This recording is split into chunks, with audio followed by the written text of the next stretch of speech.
Hello, everybody. Welcome to Budget Buddies. This is where on the Abby and Liz channel, me and Abby get together to talk about how we did with our expendable cash budgets for the previous week.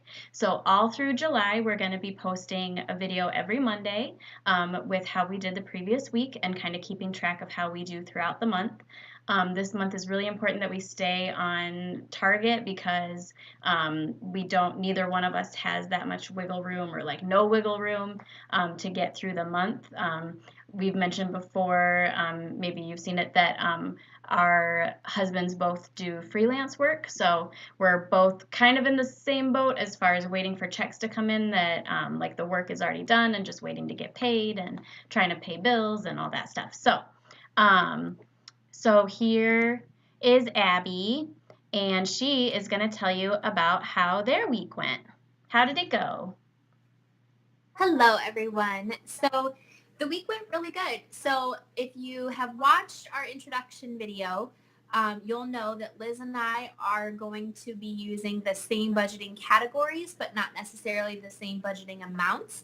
If you haven't watched that video yet, we will link it to this video, and there will be a little eye in the sky, as the YouTubers say, and you can click that and watch that. We have 5 budget categories.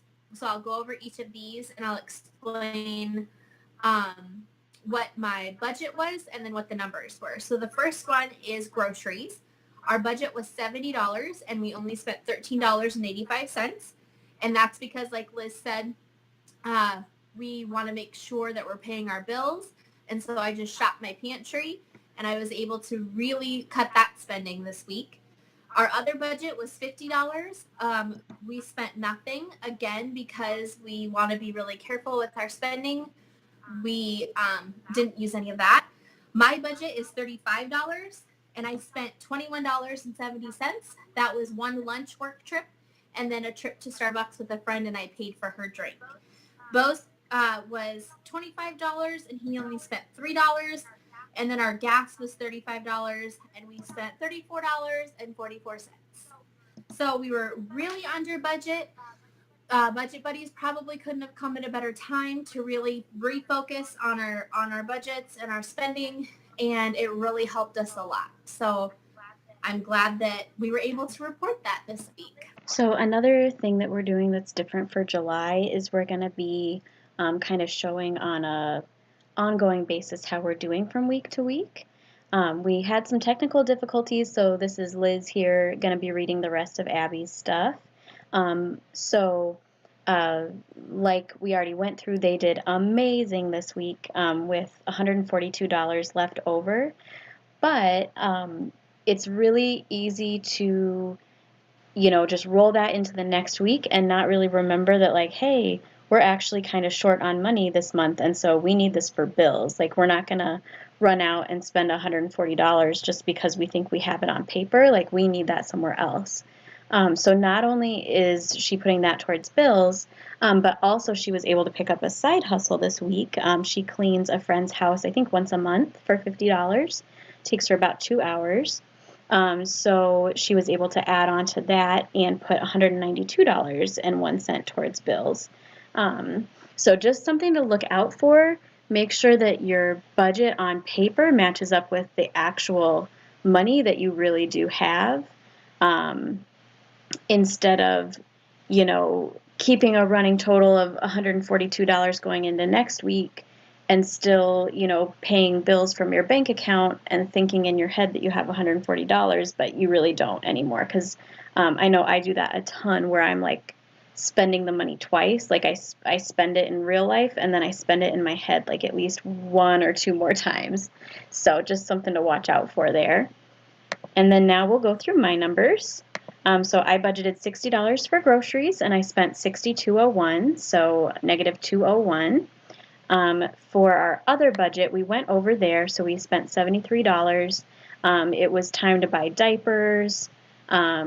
We needed laundry detergent, dishwasher detergent, and we paid $20 for some pizza over the 4th of July when my brother and his family were in town. So that stuff kind of added up, but we did make up for it. So my spending, I only spent $3.75. That was on like a small lunch when I was working out of the office for work. Um, my husband, basically how we do it is like I take out cash from the bank, and so he gets $20 at the beginning of the week, and I get my $20, and that's our own money. We call it our fun money between us. So he spent all of his, and that's fine. That's his to do with.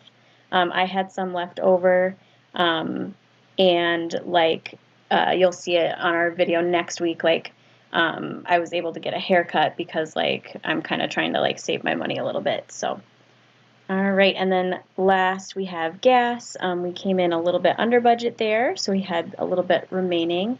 But altogether we were still over budget by $28.46. And we're not supposed to borrow money from the next week because that just sets us up for failure.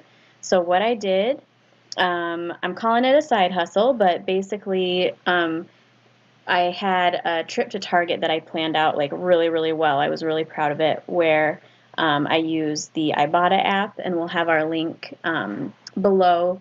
If you haven't signed up for Ibotta yet, it is amazing. You definitely need to do it. And if you use our link, you'll get an extra $10 when you redeem your first rebate. So check that out. I have cashed out like around $140 the whole time that I've used it, for maybe like 2 years or so. So it's super easy, and you make like real money from it. So I was able to cash out $24.15. You have to get up to $20. So I had like a super awesome trip to Target where I ended up getting like $9 in rebates, and so that bumped me over the $20 mark, and I could transfer that to my bank account. And then I just looked around like my junk drawer, our cars, the top of the washing machine, like just looking for any spare change. And I found actually more than I needed. I'm just keeping it in a jar. But I was able to cover the rest that we were over. And I guess I don't know if that makes sense to everybody. It totally makes sense in my head. But basically it's like that's money that was no longer being accounted for. It wasn't on it's not on our online checking, and it's not in my weekly cash budgets. It's probably left over from previous weeks, but it's nothing that I'd been really tracking. So that's why it is kind of like money that came out of nowhere, even though, it was ours to begin with. But hopefully that makes sense. So that is how our weeks went. Like I said, we're having some technical difficulties, so unfortunately we can't have the same kind of like discussion that we like to have. But basically, we're really proud of each other this week because we both illustrated what you're supposed to do as far as, in Abby's case, when she needs extra money to cover bills. So they like scaled way down. And then in my case, being a little bit over and finding a way to cover that so that I'm not carrying that weight into the next week. And then, it's just going to snowball in a negative way of, being even more over next week, because it's really hard when you're on such a limited budget anyway. It's really hard when it's even more limited. So we would love to hear how you guys did this week. Feel free to leave a note in our comments or check out our Facebook page as well. And don't forget to subscribe and turn on the notifications for our page. So thank you for watching, and we'll see you guys soon.